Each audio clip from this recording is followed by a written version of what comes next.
they're going to side with Joe Biden. Not quite sure Donald Trump and his team feel the exact same way. I guess we'll have to wait and see what they actually say. All right. Communications Director for the Biden-Harris campaign, Michael Tyler. Thank you so much. Thank you, Michael. Just one thing that raises, again, another question that has to be, now that I think about it, has to be decided is who's going to sponsor, who's going to air these debates. Right. How does As you know, this the work? commission in the past has decided which network is going to get which debate. That's going to be another item on the Maybe it's table. across all. Does Fox News get a debate? Do they not? These will all be things Or that will maybe get it's litigated. across all. So, Willie, let me read this from the New York Times story by Jonathan Swan and Maggie Haberman.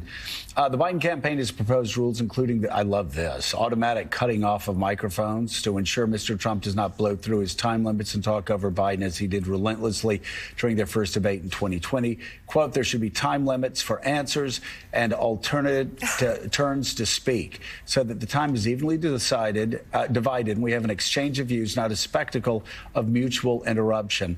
Ms. O'Malley Dillon writes in the letter, a candidate's microphone should only be active when it is his turn to speak to promote adherence to the rules and orderly proceedings. I mean, I would say, who in the world could be against that other than Donald Trump? Because they're saying It's going to call it a gag order. Let's play by the rules. Everybody gets an equal amount of time. Nobody gets to interrupt the other. We get to actually have people talking about ideas. And on paper, that is what the debates are supposed to be, and absolutely never are. Never They turn have. into that spectacle you're describing there. Donald Trump cannot agree to these terms because he will be steamrolled in that format. He can't carry on with no audience cheering him on, without a friendly moderator. He cannot win that debate on the merits, on the issue. So he also doesn't like having the terms of a debate dictated to him. He's not going to say, sure, I'll agree to all that, let's do it, even though he said anytime, any place. So it'll be interested to see what his counteroffer is if he really wants to debate Joe Biden. I mean, this is a guy who's dodged so many debates, Mika, during the Republican. Like Joe Biden said, he hasn't debated anybody since 2020 because he lost those two debates, I guess, and he didn't want to debate the Republicans. Well, we'll see if the Trump campaign has a response anytime soon about this, but I agree with the table.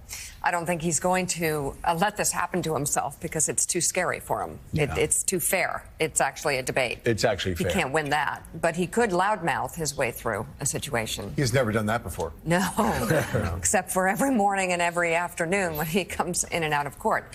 Coming up, as the president alluded to in his campaign announcement, today is one of the rare weekdays when Donald Trump is not in a New York courtroom. We'll recap Michael Cohen's testimony there yesterday and what's ahead for tomorrow when Morning Joe comes right back. We're back in 90 seconds.